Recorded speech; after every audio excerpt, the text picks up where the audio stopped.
What's up, man? What's up, woman? What's up, friends? What's up, family? How y'all doing today? Carpo stepping in for one little evening video here before I part ways for a week or so.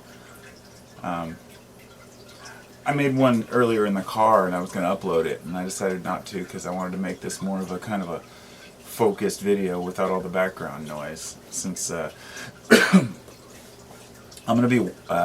I'm not going to be on YouTube for like a week or so. I'm just going to take a full week off of YouTube and of the internet, and I'm still going to be answering orders from the website and stuff, of course. I still have to answer emails. I'm not going to leave anybody hanging, but I won't be answering any messages on YouTube. I won't be answering any comments or anything like that. And by the time I get back, I probably won't be able to answer most of the messages I have, because last time I did this last year, it built up and there was like 100. And that's it takes me a long time to answer that many messages. And I know a lot of people would say, well, just don't answer them all. I really do try. Even after all these years of making these videos, I still try to answer every freaking comment that I can. I even had somebody the other day and they said, I see you're very selective about who you respond to. And I was like, no, I'm really not. I'll respond to anybody. I just have to have the time to do it. Try to at least like the thumbs up or, whatever. But it's the internet is and YouTube is no different, I guess, than Facebook, in the sense that it consumes time. I'm a random Facebook user. I'll use it for a few months and then not use it for a year or so, and close my account because I know when I reopen it, it's always still there. But last year, when I took the time off of YouTube, it was really nice because it allows me to focus on some other things. I have some things to deal with my business and stuff like that, so I'll still have to probably use the internet for like doing business-related stuff, which is difficult. It's the hardest thing. When I say I'm not going to go online, I mean I'm not going to say I want to figure something out and go Google it. I'll grab a book off the shelf, a dictionary, encyclopedia if I need to. Or even call a friend, but just try not to go online. It's one of those things that we take for granted. And I grew up without an internet. I think when it became really available, I was only 20 years old. In like 95, and then people started getting dial-up modem, and it was much more common. But anyway, I'm not going to get into that shit. The past, the good old days. But today, even though I've said that I'm a person who grew up reading maps and all this, it's easy to like get sucked in and get addicted to waking up and checking your emails and your messages and seeing what's going on and make my morning video. And I'll say, yeah, it is somewhat like an addiction, I guess. I wouldn't say, no, it's not an addiction, it's a compulsion. Just like certain things, like having a coffee. Drinking coffee is maybe slightly an addiction for the caffeine, but for me it's more of a compulsion because I don't drink that much caffeine. When I was younger, I would drink like 3 triple mochas a day, and work at the gas station, try to keep my energy up. Since I started taking kratom, I haven't needed either painkillers or really as much caffeine as I used to take. I don't drink energy drinks anymore or anything like that. Those are horrible.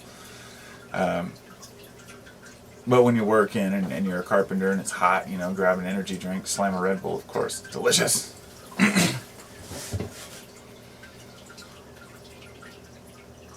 I try to be the healthiest person I can, but it's very difficult. Like, I made a video the other day on my other channel, asking what's the line that's drawn between plants and drugs and food, like, if you're taking a supplement like 5-HTP or tryptophan, is that, any worse than eating turkey to get the tryptophan? And people would say, well, natural sources are the best, but what if it's if it's derived from a natural source, but it's in a pill form?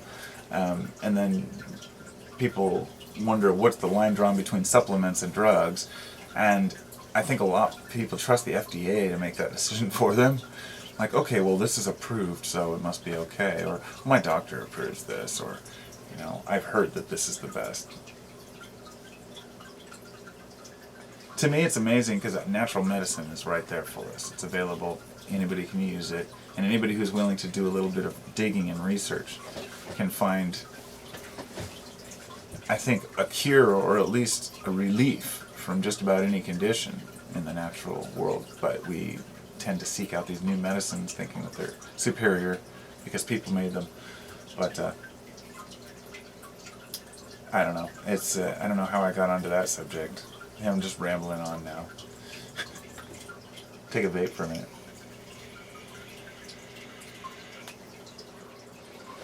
Personal compulsion and addiction for me is it can extend from the internet to vaping to smoking cannabis.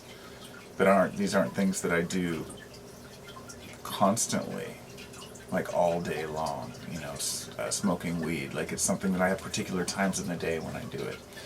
And I don't smoke so much that I can't function or think. So I asked myself, is it really to escape a reality, or is it really just to enhance reality? Because my friends and I used to say that when we were kids. I don't smoke pot to get away from reality. I smoke it to enhance reality. And I guess that's still true today. I still stand by that to an extent. What it really comes down to is I don't give a shit what people think. I don't give a shit if people think I'm one way or another way, or, you know, the things that I've heard coming out of people's mouths, or rather maybe out of their keyboards more often, the shit that people say is so preposterous that I don't even try to respond to most of it anymore. You know, the negativity, like when somebody doesn't agree with what you say, so they call you they say, oh, you must be a child molester, and I bet you rape your children, and go fuck yourself, and just, I can't even think of some of the brutal shit that people have said to me. And the worse it is, the more horrific and deep and vulgar and harsh it is, the less it affects me. If a person who has intellect and wisdom tells me, hey man, I'm disappointed that you would say something like this because really, this is the fact of the matter, then I can say, fuck man, you know what, you're right. I'm sorry, dude, that was a bad decision, you know. Going back on what you say is not flip-flopping, it's having realizations about the way things really are. And that's what I'm out for, is to learn, to get called out on things. But sometimes people can call me out on something and be correct in calling me out, but not have a proper tact in pursuing that. So merely just screaming, you're a fuckface, or you're a shill, or whatnot, in capital letters. I mean, you have no idea how many messages that I've had like that over the years. One of my friends or something saw a message somebody sent me a while back, and he's like, dude, how can you let somebody talk to you like that, you know? It's like, I wouldn't be able to handle people saying that kind of shit. It's like, dude, you know, after a while, it's not that you let your ego go, it's that you let your ego go. You don't worry about it. You're not trying to prove things, because the only reason I'd ever tried to prove my point to people is if I really care about them and I want them to understand my point of view. And I think that that's a really important thing for a lot of people, if they really analyze that. Like, it's something I've thought about many times, and I don't know if everyone thinks about that, but to repeat, you know, if you're really passionate about something, or really harsh, have a really bad feeling about something someone said to you, there's usually one of two reasons. Either A, because you really respect the person's opinion and you don't want them to be disappointed in you, or two, it's because you know that what they're saying is true and you don't want to admit it because you're too goddamn stubborn to admit it. I've been there. I've grown up not admitting my mistakes and saying, you know, and eventually I also, and to accentuate that a little bit, I went from being a guy who, you know, could never be wrong, to almost trying to overcompensate by saying, well, I really don't know. Anybody could be right. I did that for a while, and that doesn't work either. In other words, you can't just say, I don't believe anything, I don't know, maybe it's true, because that in itself is a defense mechanism. It's a way of saying, hey, you believe in Christ, and you believe in Krishna, and you believe in Buddha, and hey, you're all right, man, it's all good. And maybe that's true in many cases, whatever that particular case, you know, whatever religion works for you. But if you feel strongly about one way or another, you have to speak up on that instead of just being passive about it. Being passive doesn't work. Being aggressive doesn't work. Being passive-aggressive is very hard not to do. It's one of the things I work on, you know, like my sarcasm is bad, you know, I make up a lot of satirical kind of comments, just because I get tired of stupidity. Then I feel like when I say that, I'm the asshole who's, you know, that somebody would think, who are you and who do you have the right to tell people they're stupid, you know? You're stupid too, Carpo. Yeah, probably. That's just the thing. I don't care. I'm trying my hardest to be the best person I can be.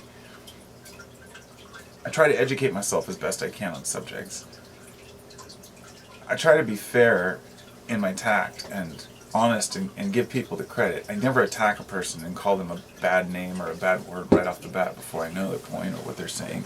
And even after I've heard their point, I'm more likely to say, well, if that's how you feel, I'm sorry, you know, but my sarcasm gets to people and then they jump down my throat and start calling me names. So I know that sometimes I cause that problem. I know that sometimes I ask for it, you know. And that's really the point here, is that observing ourselves, we start to understand who we are. I wrote this little thing down. Are you an annual or a perennial? I don't know if I mentioned that at the beginning of the video here, but you know, when you start thinking really deep about the symbolism of growth in life, you know, that when you plant a seed in your heart, it can grow into a great tree. You can plant a seed in your mind, plant a seed anywhere, and you can grow this into a metaphoric tree. But when I started thinking about this, a plant or planting a seed in your heart, I thought, you know, some people plant perennials, some people plant annuals. In other words, some people plant a seed that is very specific and is very limited in scope, that it puts all its energy into just one gung-ho go and then it's over. And perhaps it makes fruit, perhaps not. Whereas if you plant a tree seed, something that will last from year to year and continue to fruit over and over, something that you can regain fruit from. A fruit tree compared to a vegetable, I guess. You plant a fruit tree and not a vegetable. Nobody wants to be a vegetable.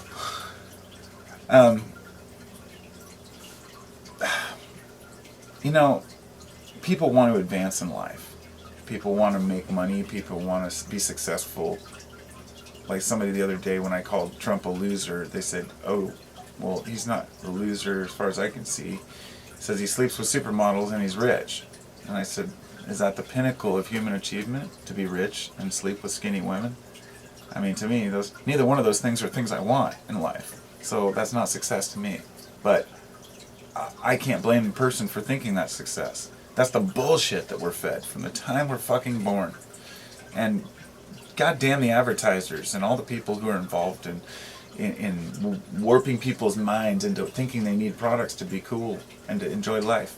But the problem is that I've gone beyond blaming the corporations and I blame us now, and it's even harder. It's harder to stomach when I realize that it's really our own faults, that we buy this shit, you know? I got a cracked phone, you know? I bought this used on Craigslist. It's slow, it sucks, but it works. I don't need the latest, newest iPhone. But can I blame people for wanting it? You know, for wanting all the newest, coolest stuff? We're told that gadgets and things and all these items are what's important. But if you plant that seed in your heart, you're going to grow false fruit. You're never going to bear fruit. You'll grow a sterile plant, a sterile tree, because there's no fruit to bear from materialism. And that's a very important point to remember. In other words, if you're a materialist in life and all that matters to you is what you can gain, then you are planting vegetables, because every year you will have to replant for the next harvest. If you're planting truth, honesty, fairness, equality in your heart, and growth, then you're planting a tree, something that fruits every year. But not just that, it creates new trees, new fruits, and they multiply. And if you find enough like-minded people, you have a forest. And a forest is something to be reckoned with. However, a forest can also be very dark, and it can shade a lot of truths. So a lot of people who have planted these strong seeds in their heart and grown these trees of truth have formed organizations or forests, and the metaphor is that they're hiding their secrets and truths within, like the forest protects its own. And this is because outsiders would love to come and burn that forest down and strip its timber away for their own personal gain. In other words, spiritualists separate themselves, and materialists tend to just want to gain from others, and often at the cost of their own values. So, when I say materialists, I mean the hardcore people who really believe that money is the root of happiness, that that's all they're after. You know, people who neglect their children so they can be CEOs and be gone for months at a time, who just don't get it, who just don't understand it, who are so obsessed with gaining that they miss what they have right now. It's a failed experiment. The Western culture and the Western way of life is a failed experiment, but it's not one that we started. It's one that was started in Europe, and not even the Europeans of today, or in the UK, or Scotland, or anywhere like that. These are things that started way back when in Rome, way back before then, that happened in ancient Egypt, probably Sumeria, and probably many cultures before that, where when money and power become absolute, as they say, absolute power corrupts absolutely, and when a person becomes empowered, they tend to take more than their share, and then they hire people to protect them and pay them well, and next thing you know, you have the rich and the poor. And so that's my long way of saying that, yes, that's materialism has failed over and over and over. It's not just something that we're still experimenting or tinkering with. The capitalist way of life and the socialist way of life are so intermingled that if you try to separate the two, you just don't understand what's going on, what's really going on. This country is neither. It's both. It's nothing. It's everything. It's an experiment in, you know, it's an experiment in democracy, I guess. And they all are. But the things that are important to individuals are different for each person. But there are groups or forests which have very similar interests or similar needs. You know, when I was talking earlier about the ones that, the forests that hide their secrets, I thought of the Freemasons, but I didn't want to mention it because I'm like, oh great, I'll get the people claiming me to be a shill or a government agent or a Illuminati Freemason, yada yada. I guess at this point, it's funny because a couple of years ago I would have cared. I don't anymore. I highly respect the Freemasons. I do understand that there are people in the upper echelons who abuse their power, probably use black magic like people say, and they probably, you know, abuse money. But for the most part, the idea is building your spiritual power through growth of values and integrity. And just because everyone in the group doesn't fulfill that doesn't mean that the group itself doesn't promote that. In other words, many great things come from groups like the Freemasons who give to their communities and hold church bake sales and you know, do all these things to help out schools, to help out, you know, community centers. They do a lot of good. And so, you know, I believe, what is it, the Shriners, I believe, that are Freemasons? Or is that a different one? But the point being that these groups that hide their secrets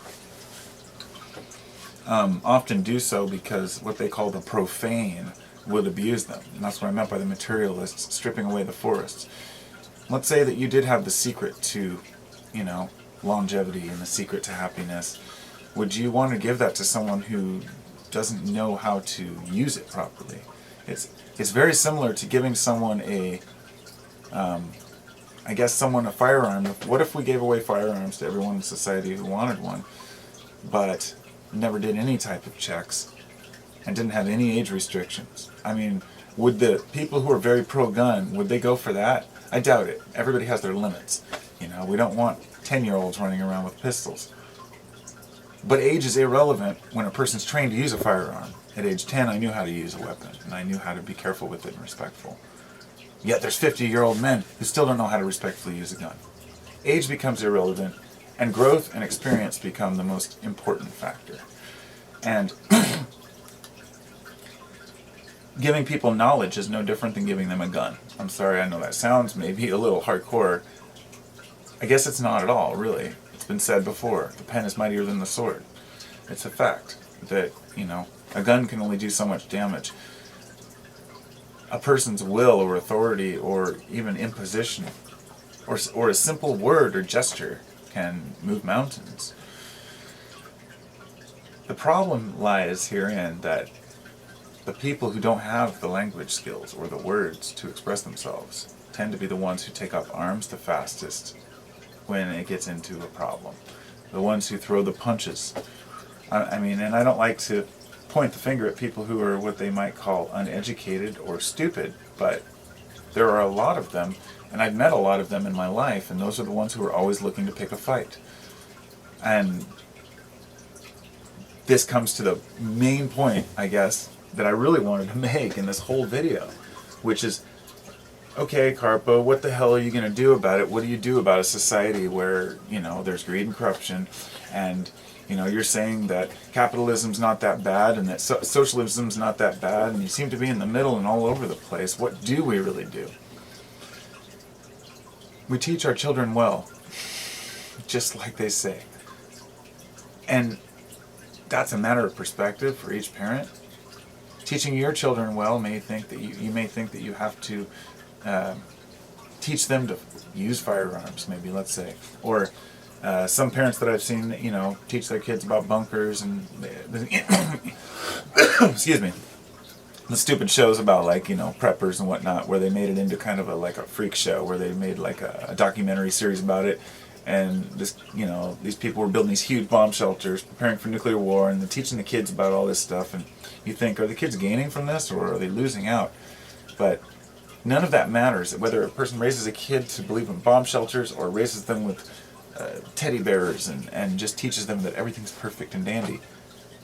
In today's world, it works itself out. No kid is going to grow up in this nation without exposing themselves to the internet. By doing that, you can cut right through the bullshit. Doesn't matter what parents tell you or what teachers tell you, you're going to find the truth. And this is something that's never happened before until the last 10, 15 years. Everyone has a device. Every kid knows how to use an iPad by the time they're 3. It's amazing. And so, my point being that teaching the next generation the values and points of integrity to make a person happy, I think, is what's going to bring our society out of the problems it's in. In other words, and that also includes, we as individuals have to demonize greed and corruption. This is why I love Bernie Sanders, because he wants to make Wall Street pay, he wants to make the rich pay, he wants to make the corporations pay. And all of these middle class people are defending the corporations by saying, well, Sanders wants to socialize everything and he wants to force people to pay taxes. People don't really realize how much money is being made by these companies because they're being fooled and they're not looking at the evidence. But it's all there. The internet allows us to go in and look at the public financing. We can look at how much money goes to war, how much money goes into Social Security. I was blown away when I looked at all the statistics, and I have charts that I went through, and I was like, wow, what is the real problem? The problem is not teaching our children values. We teach our kids that what they need to do is go to college, get out in the world, make a living, make something, make themselves known. That is so the wrong approach. The telling your kids dog eat dog and that kind of stuff. I'm sorry, my opinion is that it's a horrible, horrible thing that's damaging, because we know that money doesn't buy happiness, but we're pretending like it does still. We're still moving along as if it's going to buy us happiness. Meanwhile, you look around and all the rich do is spend their time defending themselves or their money against somebody else. They will tell you that the rich are just pretending like they're happy and that they'd be happier if they were rich. I know a lot of people who don't want money, who aren't interested in money. Why? Because they've been taught that it's a burden in itself. Now let me stop before I go too far into this and say it's not the money that's the problem. The money is not the problem. It's the values of the people who are holding it, because there are plenty of rich people who do great things with funds. And they don't get recognized. Many of them donate millions of dollars anonymously, and they do it because they do it for the good of the world. They don't do it to get notoriety, respect. You know, if Donald Trump donated to some building, he'd probably have to have a big Trump sign saying, "Trump donated here." these are the things that teach us about people. He's grown up with an ego, and he's missed the most important thing in life, humility. And without humility, in my belief, you can't have true happiness. That you're always a little bit anxious and antsy. And and I know all too well what it's like to live in a world where you're bringing not a knife to a gunfight, but earlier I thought about this. You're bringing a pillow to a gunfight, or to a knife fight. You can move down from the knife to a gunfight to the pillow to a knife fight. And then I realized even further, yeah, because a pillow fight is something that you can all laugh about in the end. It's a fun fight. It's having a debate where nobody's really getting hurt, okay? Where we're learning instead of trying to prove each other wrong or hurt each other. But the beauty of that is when it's all over, you have a nice soft place to lay your head. And that's all we all really want. It's a nice soft place to lay our head. Some great people to share it with. Teach your children well. Do the best you can. Find something, anything to yearn for in your life, but don't make it an item or a material. Make it a state of mind, a feeling, building your personal temple, a brick at a time. And yeah, bless you all for whatever that means. I've never said bless you to anyone except for somebody sneezing maybe, but everyone deserves to be loved. Everyone deserves to be happy. Everyone deserves to have friends. Sometimes we find that we're lacking in those things, and it's easy to take it out on the world, but just try to remember that we can all plant seeds in our heart and grow great trees of wisdom and understanding. So we just got to teach our kids to do the same. Have a great night, everybody, and I'll see you in a week or so.